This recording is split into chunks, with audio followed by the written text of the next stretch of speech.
cafeteria with your behavioral expectations, doing verbal cues, and so hey, when everyone's coming in from recess or coming in for dismissal, don't forget we have to be respectful in the hallways and stand quietly and all those things.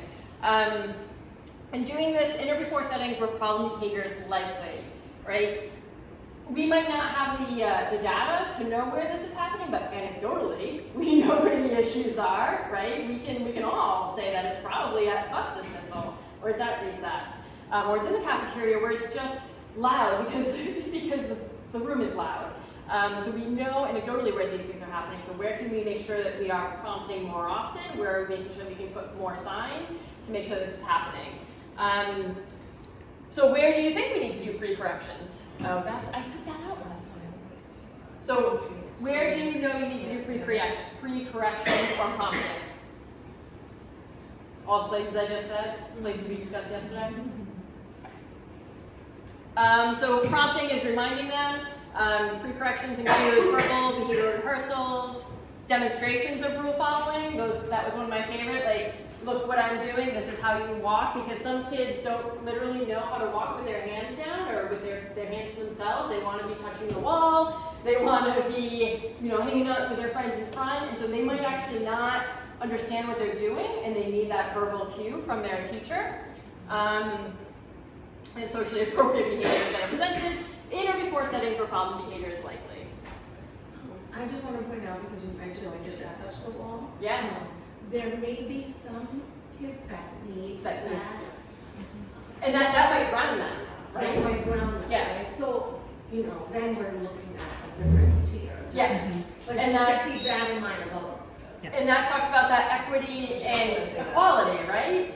Well, Samantha can't touch the wall because I know she's capable of not touching the wall, but Kristen, I know that her touching the wall will keep her behavior in check, so Kristen gets to touch the wall. And you learn that by saying don't do it, and you continue doing it. I know, at least in kindergarten and first grade, when I have them, it almost gets to the point where, if the teacher, teaches them and the class really understands that, then you see the kids in the class, even in kindergarten, it's so, cute and amazing that you see them helping those kids who they see, oh, he needs that, I'm gonna go get him his headphones, I'm gonna bring him this because I know that he needs that. I saw that a lot in kindergarten. And that's the empathy that we have up there, right? Mm-hmm.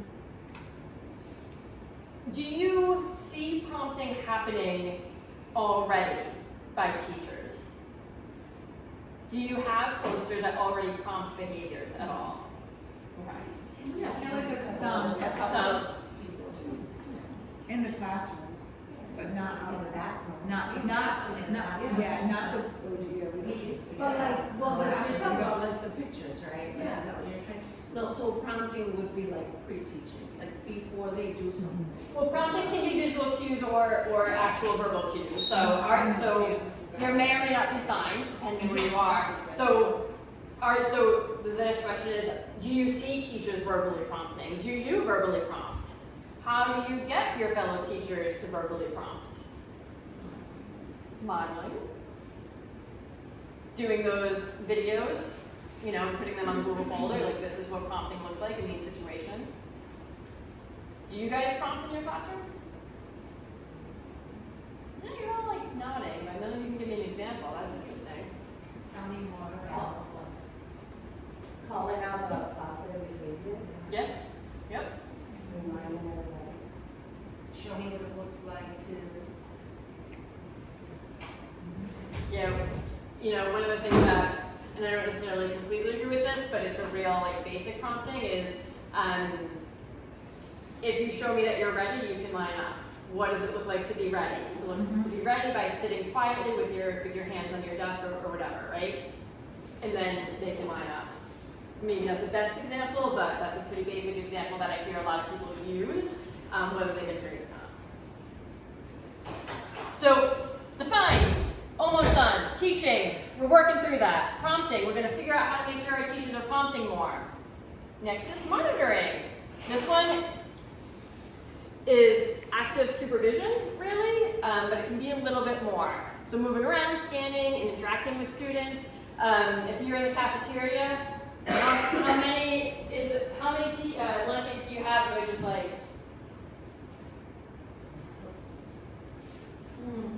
and like there's chaos happening in the other corner, right? And I mean, that happened here, although I see a lot of head nodding. But what does it look like? And it's exhausting if you're in the lunchroom and you have to monitor and actively supervise. It's exhausting out on the playground, right? Working at the Y, I took more steps in that cafeteria than I did at a track meet, right? And my staff, they would start to do the same thing because they saw how the behaviors change when you're just walking around the room and actively supervising, prompting, doing corrections, right? But it's hard, it's a lot of work. So again, do you see a lack of this? Or do you see your staff doing this? And if you don't see them doing it, how do we get them to this point? Moving around, looking around, interacting, reinforcing and correcting. Reinforcing that good behavior. I loved seeing you taking turns on that swing. That was a really kind thing that you did. You're a really good friend. Thank you for that. Or, hey, you've been on the swing for a really long time. Do you think it would be really respectful and helpful if you let somebody else take a turn now because there's a line behind you? What does that look like?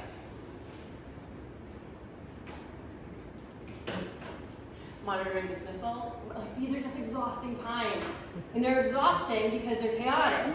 And this work will hopefully make it less exhausting, right? I was here in the spring and I would come in during dismissal. And I gotta say, I didn't see all of it, so I'm sure that there's chaos, but I was so impressed. The kids were talking for sure, but they were very much listening. They knew where to go. They would see me and they're like, wow, who's that? So they would get distracted for sure. But they would, as soon as somebody prompted them from the front of the line, or their friend behind them, like, hey, you gotta catch up, go ahead. Then they would get right back in line. I was very impressed. It was spring, so good job. But yeah, I was like, oh my God, look at these little ones, they're doing so good. It was fun.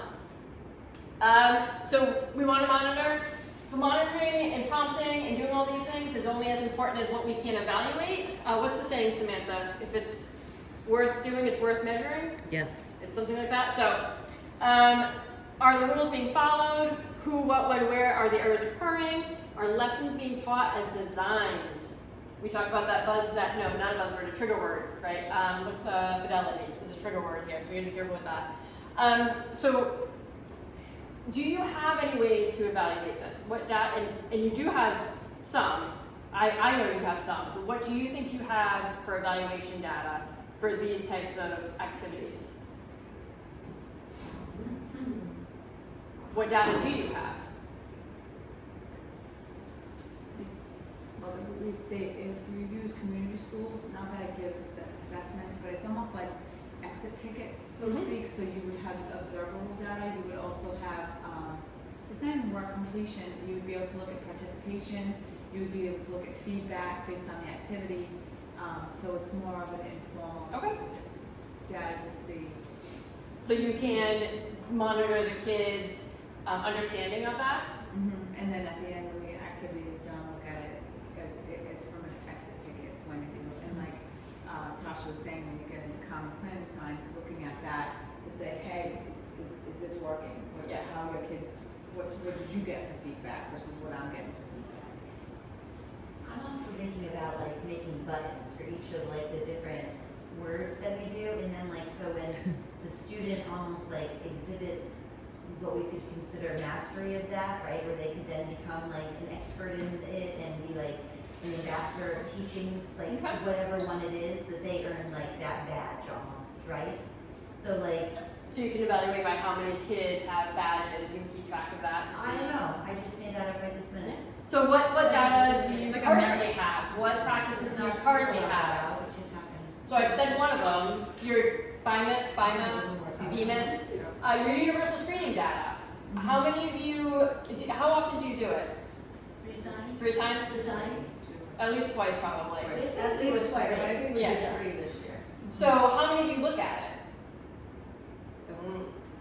Good job, yeah. Amy probably makes you look at it. So they do look at it, they got it during CBT, the teachers, but it was facilitated by the leadership team, and I don't feel teachers have a comfortableness yet. Most don't. I think it's below my Venus data, like they're, like, right, and then you're not comfortable because you don't push yourself to look at it because you think, how do I even use it? Yeah. Right, so it's not very valuable in the sense of if you look at it, don't know how to use it, which as a whole school, we need to do that. That's not. Yeah, and that's, again, that's not this school, that's all Yeah. schools need to be looking at.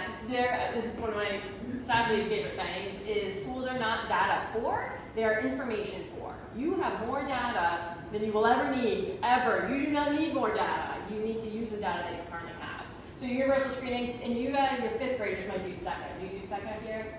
And so that's a social emotional competency assessment. And so your older kids might be able to get some information from that where it's, have they improved, have they decreased in what their social emotional understandings are. I don't think you have office referral data, probably not, because it's like only your majors you get, but putting in a system so that you can figure out where your minor behaviors are happening that are disruptive, but maybe not so disruptive where they need detention or a phone call or anything like that, but keeping track of where that is, that might be a system that you need to put in place. Well, I think that's what's gonna help this young person